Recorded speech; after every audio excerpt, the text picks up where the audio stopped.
The woman used to be a top-tier secret agent, but these days she sells twisted fried dough sticks with just a pull, a twist, and a quick fry. She could make a delicious batch in no time.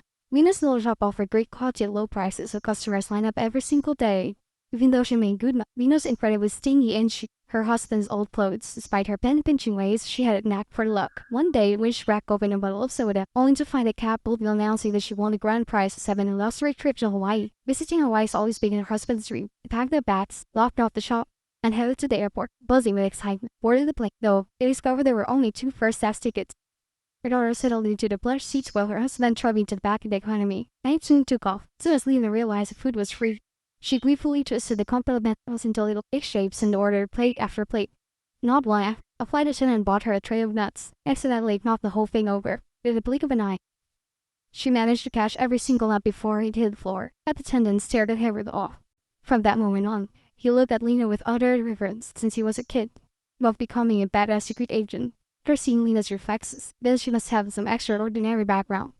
He even asked if she worked for the National Intelligence Service and begged her to take him on as a trainee. Lena blushed and insisted she was just an ordinary person, claimed she'd only developed great hands from making so many dough sticks over the years. When she refused to mentor him, the dejected flight attendant shuffled away, only to quit after this flight and open his own dough stick stand. Meanwhile, he had eaten so much of the free first-class food that she ended up with a sour cake and rushed to the bathroom. Then, a group of hijackers burst into the cabin. They grabbed the flight attendant, pulled out weapons, and quickly took control of the plane using intimidation, forced open the cockpit door and seized command.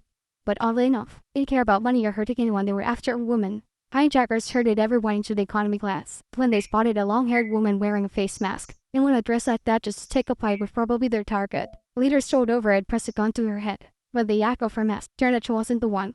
Even so, her passengers stopped him sharp and they saw her face. She was Anna, a famous Korean pop star. Everyone scrambled to get autographs. Even one of the hijackers tried to snap a selfie with her. Meanwhile, Lena was still in the bathroom, completely unaware of the chaos unfolding. Soon as she stepped out, Jeffrey lunged at her, refused to go quietly, pulled a knife. She didn't even flinch. Confused swift moves took him down effortlessly. Before she could process what had happened, an announcement blared over the cabin speakers. Lena was the hijacker's real target. Years ago, she'd been an undercover foreign agent who botched a mission, and her organization escaped to South Korea. There, her gone plastic surgery, transforming from an 18-year-old beauty into a middle-aged woman. Quickly got married, started a family, and opened her dough stick shop to live under the radar. But she carried countless state secrets. Her old organization had never stopped hunting her. Now the voice in the intercom belonged to one of her former colleagues. They finally tracked her down, figured there was no point pretending anymore.